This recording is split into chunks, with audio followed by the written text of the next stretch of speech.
kimlərsə mənə demişdi ki, mənə söz dedin. Mən baxmaq istəyirəm, kimi yaddan çıxartmışam. Yaxınlaşıram.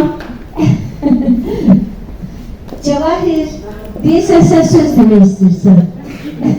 Çox tanıdım.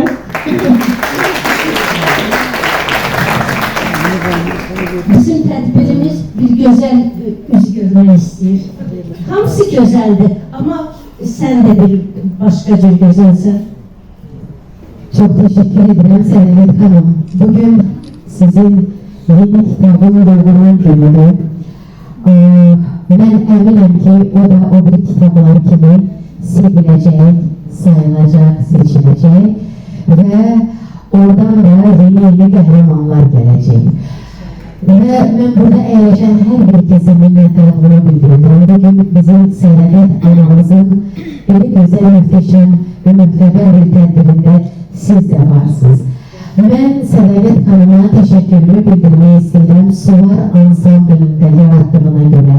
Bu yıl her biriniz bilirsiniz ki artık 30 Mayda Respublika Sarayı'nda, Heydar Respublika Sarayı'nda Selamet Hanım'ın yarattığı, büyüttüğü o güzel bağısının suların 30 illiği olacak ve ben eminim ki buradakiler hamı orada olacak.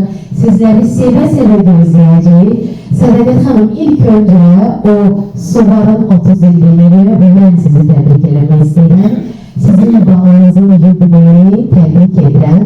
Ve ben eminim ki bütün bu kitapların ve jubileylerini bak böylece biz sizleri tebrik edeceğiz ve ona göre de ben size herkesin arzularına koşuyorum ve ayrıca size tıbbi dehşete getiren can sağlığı arzuyorum ki siz bütün bu yarattığınız, yazdığınız, büyüttüğünüz balalarınızın jubileylerine göresiniz.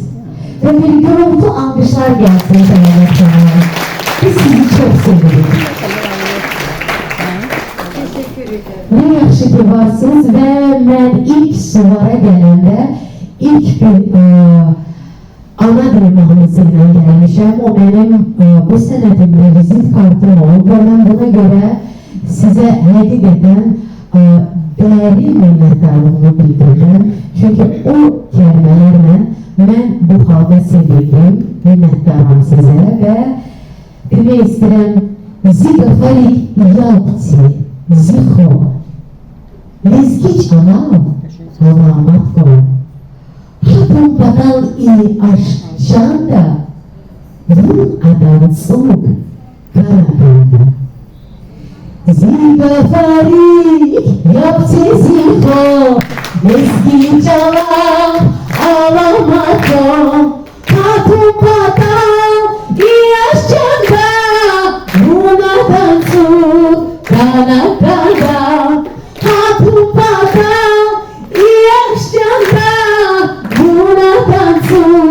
Kana bir dedin çal,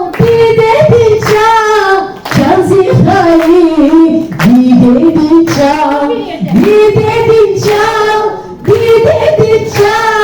çal zifayı, bir dedin çal, bir dedin çal,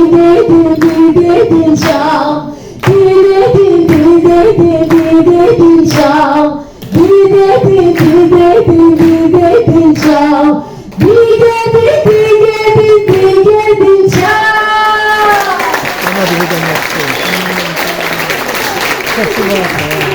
Teşekkür ederim. Ne güzel. Yakanlar da ayrıldı.